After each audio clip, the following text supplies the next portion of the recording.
Halo, Assalamualaikum warahmatullahi wabarakatuh. Terima kasih untuk yang sudah datang ke channel aku. Kalau belum subscribe, tolong jangan lupa di subscribe, kemudian bunyikan lonceng, dan jangan lupa kasih like serta komentar biar aku makin semangat ya. Hanya Pengganti, episode 20. Hanya Pelayan. Davin duduk di ruang kerjanya yang berada di lantai bawah. Ruang kerja ini tidak terlalu jauh dari dapur, hingga dirinya bisa mencium aroma masakan istrinya. Sejak kapan aroma masakan bisa masuk ke dalam ruangan ini? Davin pertajam penciumannya. Mencium aroma yang begitu sangat enak membuatnya ingin segera menikmati rasa masakan istrinya. Pria itu menutup email yang saat ini sedang dibukanya. Ia matikan laptopnya terlebih dahulu dan kemudian meninggalkan ruangan kerjanya. Davin Manang Hana saat ini sedang duduk membersihkan alat-alat dapur yang tadi dipergunakannya. Ia mengerut keningnya ketika melihat pakaian yang dipakai Hana adalah baju yang sudah dirusaknya. Sendok yang berada di tangan Hana terjatuh ketika ia merasa terkejut saat suaminya sudah berdiri di sampingnya. Hana mengusap-usap dadanya dan mengambil sendok itu kembali. "Maafkan saya tuan, saya terkejut," ucapnya. Apapun yang terjadi, semuanya adalah kesalahannya. Nah, karena itu, Hana harus minta maaf. Davin menganggukkan kepalanya. "Masak apa?" tanyanya. "Saya masak sup daging sapi tuan. Apa Anda ingin mencicipinya?" Hana tersenyum dan berikan penawaran. "Sudah masak?" tanya Davin. Hana menganggukkan kepalanya dan mengambil sendok. Dia ambilnya kuah sup yang mendidih dan kemudian meniupnya terlebih dahulu. "Ini sudah dingin tuan."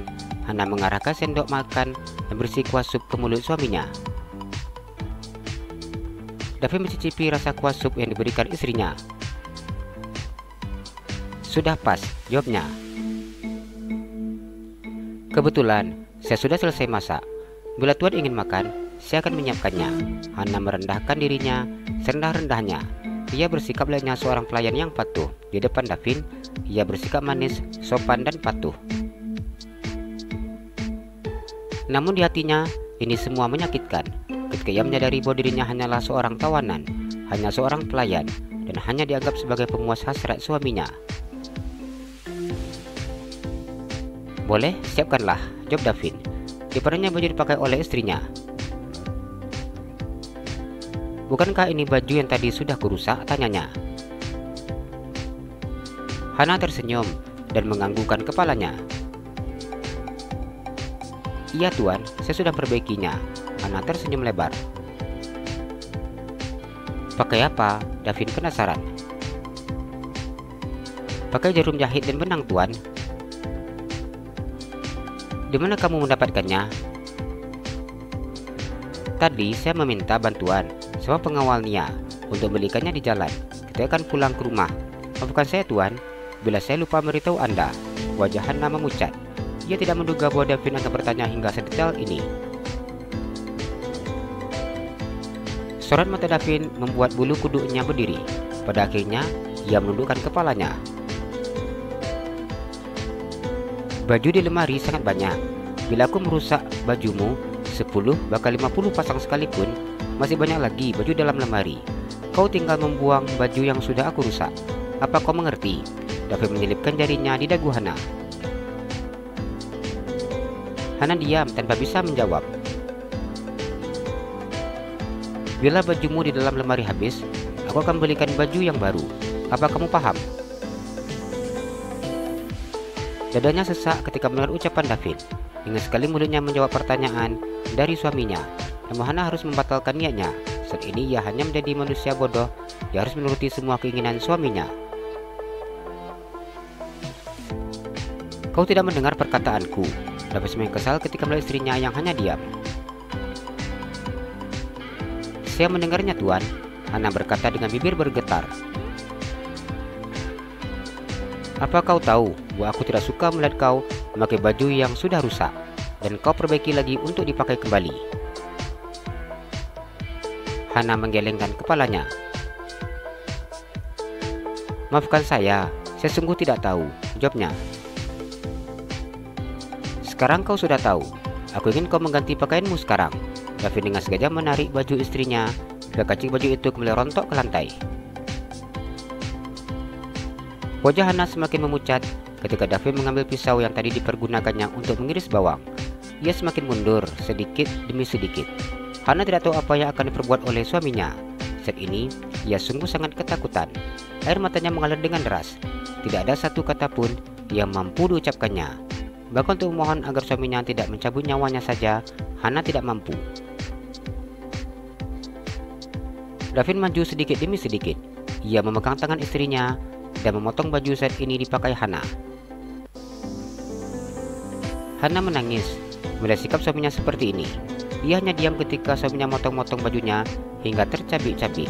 Ia meringis kesakitan ketika pisau yang memiliki mata runcing dan tajam itu melukai kulit pahanya hingga tergores dan berdarah. Davin diam ketika menyadari pisau yang dipergunakannya melukai kulit istrinya. Namun ia tidak menunjukkan rasa kasihannya. Ia tetap melanjutkan apa yang ingin dilakukannya. Hana berdiri dengan kaki yang gemetar. Pakaian yang dipakainya sudah tercabik-cabik di lantai. Baju yang 2 potong kini sudah terpotong-potong dan menjadi beberapa bagian.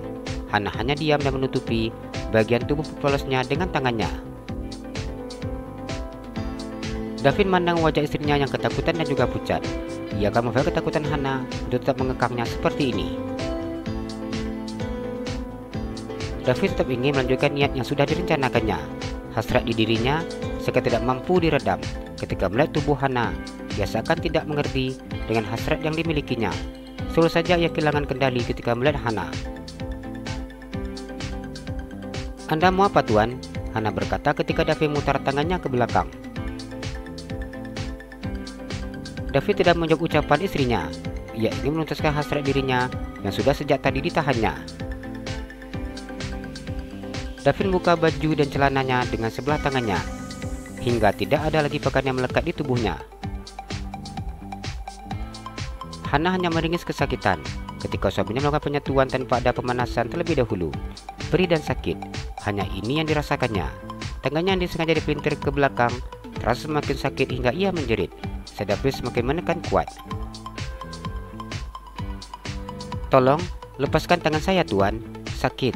Hana menangis dan memohon. Davin tidak menghiraukan ucapan istrinya. Meskipun Hana sudah berkata seperti ini berulang kali, ia tetap melakukan apa yang diinginkannya.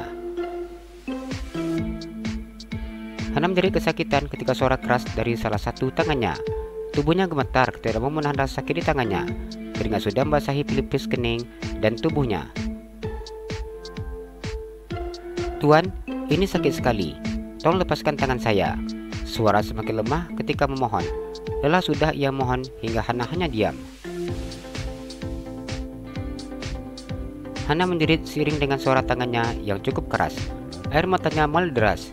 Ia berharap Davin bisa secepatnya menyelesaikan permainannya. Davin melepaskan tangan Hana ketika selesai menyudahi permainannya. Melihat istrinya yang menangis seperti ini tidak membuatnya merasa kasihan. Rasa iba dan kasihan tidak dirasakannya sama sekali. Ia seperti manusia yang tidak berhati. Hana menangis ketika Davin melepaskan tangannya. Ia tidak tahu apa yang terjadi dengan kedua tangannya. Namun kedua tangannya terasa amat sakit. Mengapa dia begitu tidak berperasaan dan mau mengasihani aku sedikit saja? Hanya kalimat ini yang diucapkan dalam hati. Jalan-jalan ke Pekanbaru, jangan lupa beli sepatu. Kalau kamu suka channel aku, please subscribe aku. Terima kasih.